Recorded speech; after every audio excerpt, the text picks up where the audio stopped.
Na antiguidade clássica, se divulgava com frequência um fato, talvez conhecido de alguns aqui, que de alguma maneira serve para introduzir uma consideração a respeito da liturgia de hoje, a respeito de um aspecto da liturgia de hoje.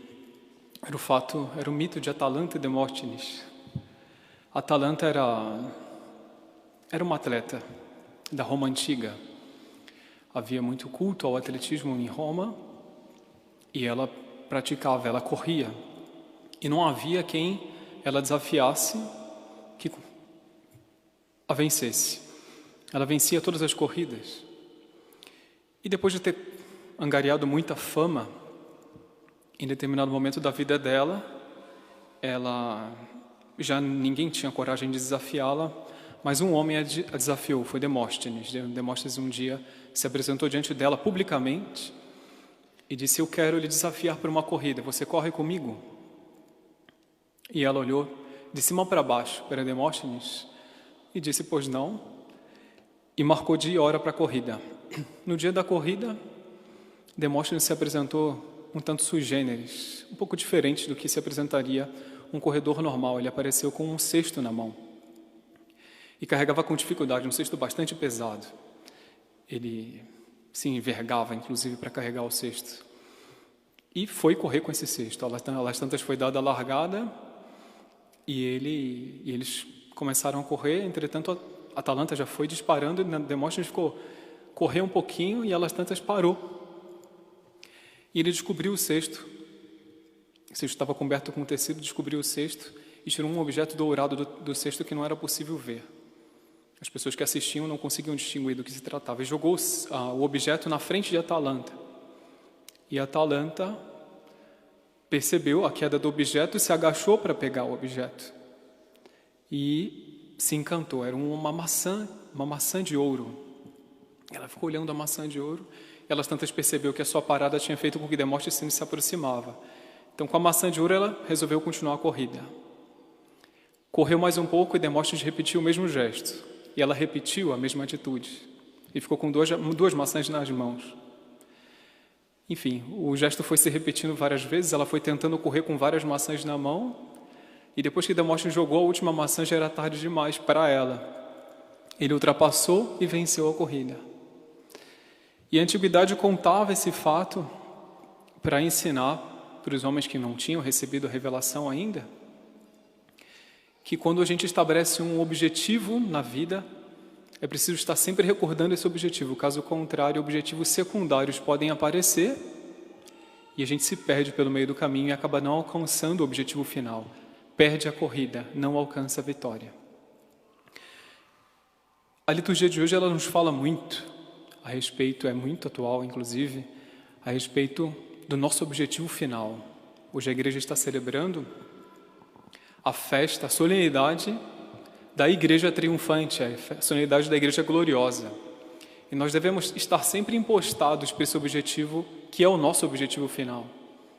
Todos devemos estar sempre pensando para onde nós devemos rumar, que é justamente a igreja gloriosa, a igreja triunfante. Para compreendermos com profundidade o significado dessa festa, basta compreendermos o que significa triunfar. Que triunfo que é esse? Esse triunfo que dá nome a esse estado da igreja. Igreja triunfante. Todos nós sabemos, mas nunca é demais recordar que há muito tempo atrás, antes que existisse o tempo, foi estabelecida uma batalha, uma guerra entre o bem e o mal. Satanás se levantou contra Deus, quis o Deus. E a partir de então, se estabeleceu essa guerra, que é uma guerra que perdura na história, mas também perdura na alma de cada indivíduo. Cada pessoa que nasce em guerra. Há uma guerra constante na alma de cada um, entre Deus e o demônio, entre o bem e o mal. O tempo todo nós estamos em guerra, ainda que nós não percebamos, ainda que nós não nos impostemos para essa guerra está se dando. Deus está lutando dentro de nós. O Sr. Tuprino dizia isso, o inspirador da nossa obra, dizia que o tempo todo Nossa Senhora está batalhando dentro de nós e ela fica muito grata quando nós ajudamos os outros na batalha. O fato é que essa batalha vai se dando, em determinado momento, alguém vence. Quando é Deus que vence, a alma vai para o céu. E é por isso que esse estado da igreja se chama igreja triunfante, porque é o triunfo do próprio Deus. Se dá o nome de igreja triunfante não porque os santos triunfaram. Na verdade, quem vence essa luta é Deus. E os santos permitem, contribuem para que essa vitória se dê. Portanto, essa festa, essa solenidade de hoje, é a festa do triunfo de Deus. Por isso que é uma festa que tem uma perspectiva muito maior daquilo que a gente imagina. Porque é a festa que comemora Deus vencendo. E é por isso que, na primeira leitura aqui do livro do Apocalipse, existe essa menção, se tira esse trecho do Apocalipse justamente dessa menção. Esses são os que vieram da grande tribulação, lavaram ou alvejaram as suas roupas no sangue do Cordeiro. O Apocalipse deixa claro que a vitória é do Cordeiro. O Cordeiro que se imolou, que deixou seu sangue derramar e que permite que as nossas almas sejam lavadas nesse sangue.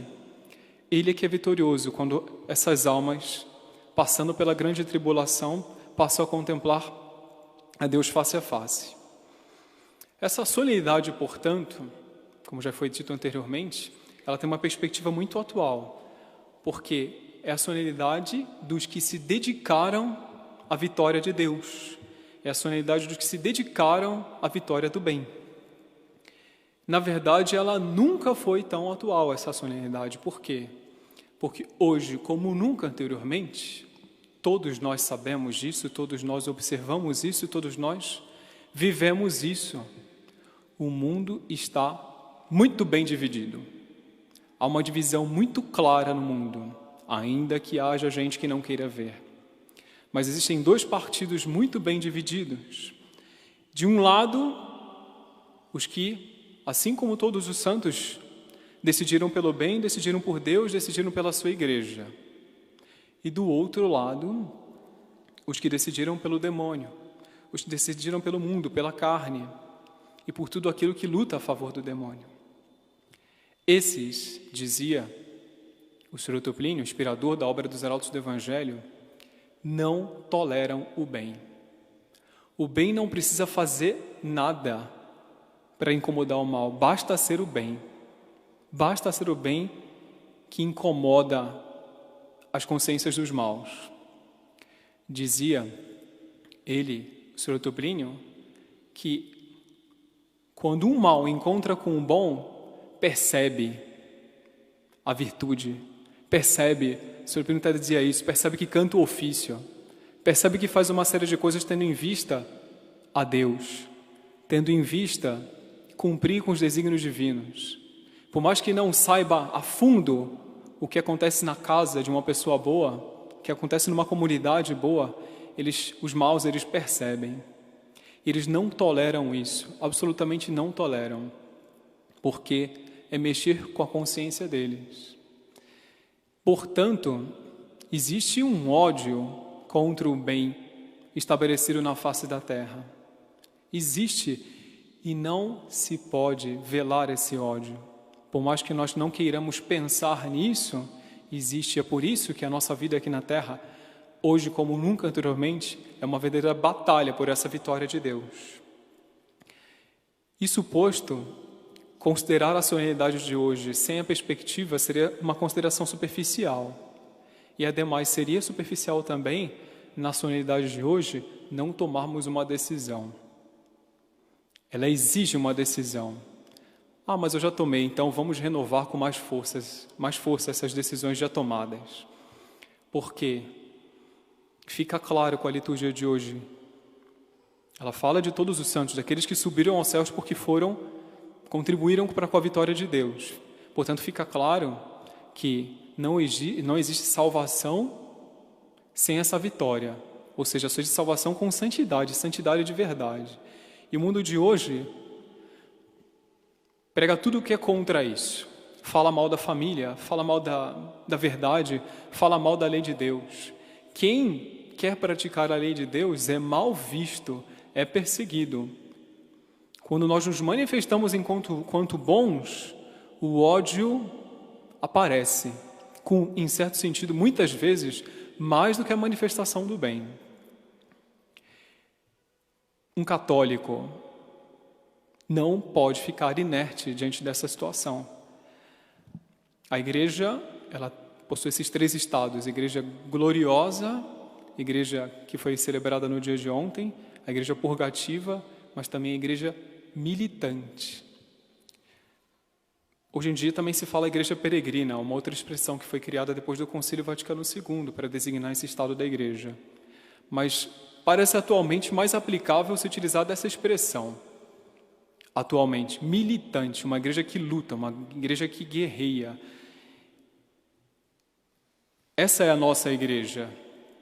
E nós hoje somos convidados pela liturgia a decidirmos definitivamente por Deus e contra o demônio, por Deus e contra a carne, por Deus e contra o mundo, pela verdadeira igreja.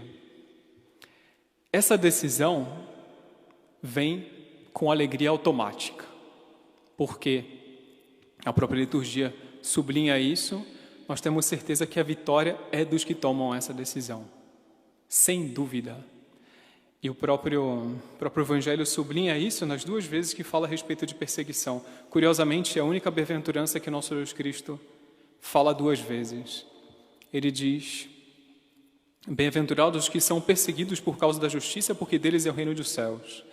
Bem-aventurados sois vós. Esses vós aqui se aplica para nós, na medida que tomamos essa decisão a favor de Deus. Bem-aventurados sois vós quando vos injuriarem e perseguirem e, mentindo, disserem todo tipo de mal contra vós por causa de mim. Alegrai-vos. Está aí a alegria. Alegrai-vos, exultai, porque será grande a vossa recompensa nos céus. A vitória é certa. O Sr. Tupinino dizia que a vitória, de fato, é certa, independente do que aconteça conosco. Os nossos objetivos serão todos atingidos na medida que eles confluírem para os objetivos de Deus. Deus sairá vitorioso, aconteça o que acontecer. A liturgia sublinha, portanto, através desse evangelho, porque ele diz aqui, nosso Senhor, será grande a vossa recompensa nos céus, ela sublinha a união que existe entre essa igreja gloriosa, essa comunhão que existe entre essa igreja gloriosa e essa igreja militante. É mais uma das razões para nós termos certeza da vitória de Deus, porque nós não estamos sozinhos. Quando passamos por qualquer tipo de batalha, os céus batalham conosco, guerreiam conosco, esperam lá em cima as nossas solicitações para poderem nos ajudar. Os anjos, os santos, etc. Existe uma união íntima entre a eternidade e esses bem-aventurados perseguidos, uma união íntima. Se me permitem, termino a homilia contando um fato lendário, bastante ilustrativo acerca dessa união da igreja com a eternidade. Havia em Heliópolis um faraó muito poderoso. E esse faraó estava promovendo uma grande festa num palácio, e elas tantas adentra o palácio uma figura com aspecto de mendigo, bem maltrapilho. Talvez alguns aqui conheçam o fato, mas é muito ilustrativo acerca dessa união da eternidade com a igreja. Entra no palácio então esse homem, no meio da festa, ele vai entrando e vai abrindo um sulco na frente dele, um buraco, por causa do aspecto amedrontador que ele possui. E aí ele se aproxima do faraó, que está sentado num trono, e aponta para o faraó. E fala para o faraó: eu quero as suas roupas, eu quero a sua opulência, eu quero os seus palácios, eu quero a sua pirâmide, eu quero tudo o que você tem. O faraó olhou para ele com desprezo, como quem estava olhando para um louco, e disse: mas quem é você? O que você está fazendo aqui? Você é um louco. Aí o sujeito esse mendigo, já ia apontando a mão para o faraó de novo, e aí umas pessoas se aproximaram para agarrá-lo.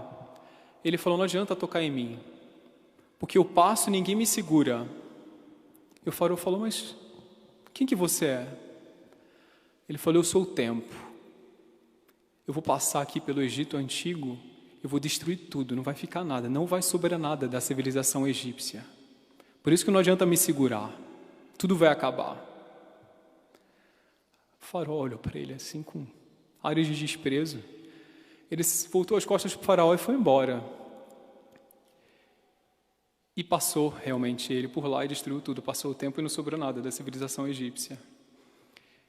E esse homem fez a mesma coisa com imperadores da Roma antiga. Fez a mesma coisa com imperadores da Grécia, com chefes dos assírios, da Babilônia. Foi passando por várias grandes civilizações e foi destruindo tudo. E um dia ele resolveu entrar na Basílica de São Pedro.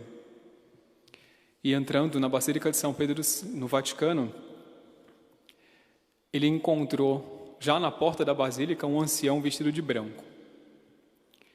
E aí, ele já foi chegando com petulância. E o senhor esse deu um sorriso para ele. Ah, bem-vindo, o que você faz aqui? E aí ele... Por que está me tratando bem? Não percebe quem eu sou, meu poder, etc. e tal. E aí o senhor foi querendo puxar uma conversa apostólica, assim, com o tempo. Querendo recebê-lo bem. E ele, não, eu vim aqui para destruir. Eu sou o tempo. Eu passei pelo Egito, eu passei por tal lugar, eu passei por tal outra civilização e destruí tudo. E eu vou destruir também a igreja. A civilização que está construída sobre essa rocha, que é a Igreja Católica, vai ser destruída.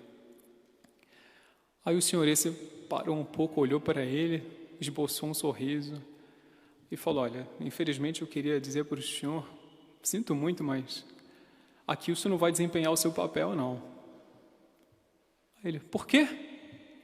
Não, aqui o senhor não vai destruir. A igreja o senhor não vai conseguir destruir, não. Ele, mas por quê? Eu destruí tudo já. Não há o que não seja destruído por mim. Aí ele falou, o velhinho falou, mas qual que é o seu nome mesmo? Meu nome é Tempo. Ah, tá bom, prazer. Eu moro aqui na Igreja Católica e digo para o senhor que de fato o senhor não vai poder fazer nada. E me apresento. O meu nome é Eternidade. A igreja está unida à eternidade e você não vai conseguir destruir. Por mais que o senhor tente, você não vai conseguir destruir. Então, a liturgia de hoje ela nos convida a recordarmos que apesar do que possa acontecer com a igreja, mesmo o passar do tempo, ela não é destruída, porque a igreja é triunfante, a igreja que já triunfou, ainda está unida e sempre estará unida enquanto ela existir, a igreja militante. E mais do que isso, existe essa promessa de nosso Senhor Jesus Cristo tão conhecida, as portas do inferno não prevalecerão contra ela. Eu estarei convosco, a cabeça desses 3 estados da igreja, disse, eu estarei convosco até a consumação dos séculos. Então vamos pedir a nosso Senhor que nos conceda uma fé inabalável nessas verdades, para que aconteça o que acontecer, essas verdades iluminem as nossas vidas. Louvado seja nosso Senhor Jesus Cristo.